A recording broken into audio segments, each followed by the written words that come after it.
الرحمن الرحيم.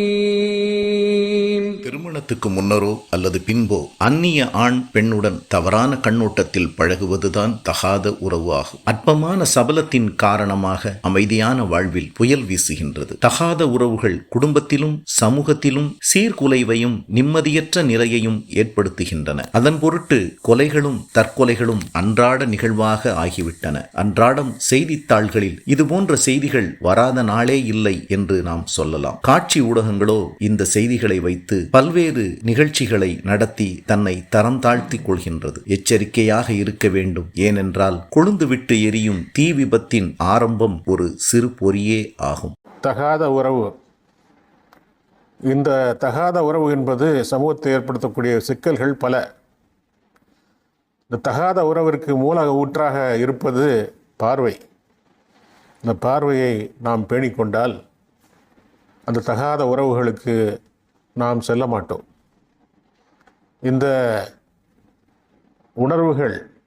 உணர்வு கிளர்ச்சிகள் ஏற்படுவதற்கு அது கண் வழியாகவும் அது செல்லலாம், செவி வழியாகவும் செல்லலாம். இவையெல்லாம் கண் வழியாக செல்வது நம்முடைய இச்சையை தூண்டக்கூடிய காட்சிகளை காண்பது, அல்லது இச்சையை தூண்டக்கூடிய வகையிலே மற்றவரை இச்சையோடு பார்ப்பது.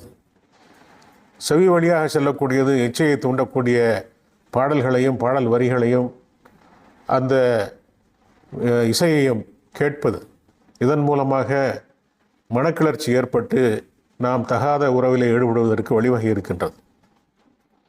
எந்த ஒரு பெண்ணோடும் தனிமையில் இருப்பது என்பது தவிர்க்கப்பட வேண்டும்.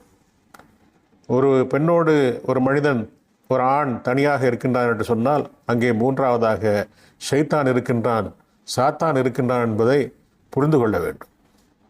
அப்படிப்பட்ட சூழலெல்லாம் தவிர்க்க வேண்டும். வருமுன் காப்பது தான் மிக சிறந்த வழி. அதனால் பார்வையை பேணிக்கொள்வதும் அந்த தகாத உறவுக்கு இட்டுச் சொல்லக்கூடிய வழிவகைகளை முற்றிலுமாக அடைத்து விடுவதும் மிக சிறந்த தற்காப்பு ஆயுதங்களாக அமைந்திருக்கின்றன. இப்பொழுது ஒருவர் மற்றவரை நேசித்தால் திருமண உறவே இல்லாமல் தனியாக வாழ்வது, லிவிங் டுகெதர் என்கின்ற இது போன்ற பந்தங்கள் எல்லாம், இது போன்ற ரிலேஷன்ஷிப் எல்லாம் உண்டாகி கொண்டிருக்கின்ற ஒரு காலமாக இருக்கிறது. அது தவிர இயற்கைக்கு புறம்பான உறவுகளை கொள்ளக்கூடியதும் இன்றைக்கு நடைமுறைப்படுத்தப்பட்டு கொண்டிருக்கிறது. இவ்வாறான சூழல் தவிர்க்கப்பட வேண்டும் என்று சொன்னால் அது ஆரம்பத்திலேயே கண்டறியப்பட்டு அது கிள்ளி எறியப்பட வேண்டும். அது கண் வழியாகவும் செவி வழியாகவும் செல்லக்கூடிய செய்திகள் மூலமாகத்தான் அந்த மனக்கிளர்ச்சி ஏற்படுகிறது என்பதை புரிந்து கொண்டு அவற்றிலிருந்து நம்மை பாதுகாத்துக் கொள்வது அவசியம். அதன் மூலமாக சமூகம் சீரழிந்துவிடும். தகாத உறவுகள் மூலமாக சமூகம் சீரழிந்துவிடும்.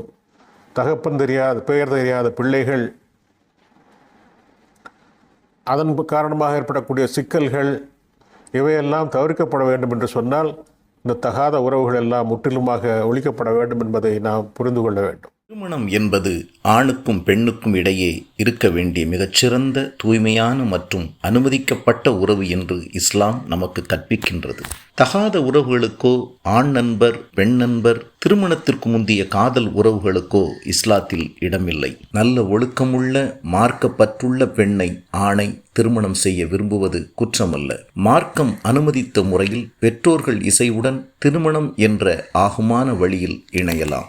قل إنما حرم ربي الفواحش ما ظهر منها وما بطن والإثم والبغي بغير الحق.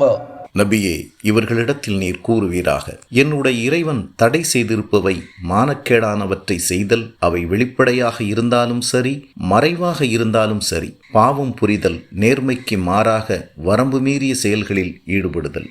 ولا تقربوا الزنا إنه كان فاحشة وساء سبيلا.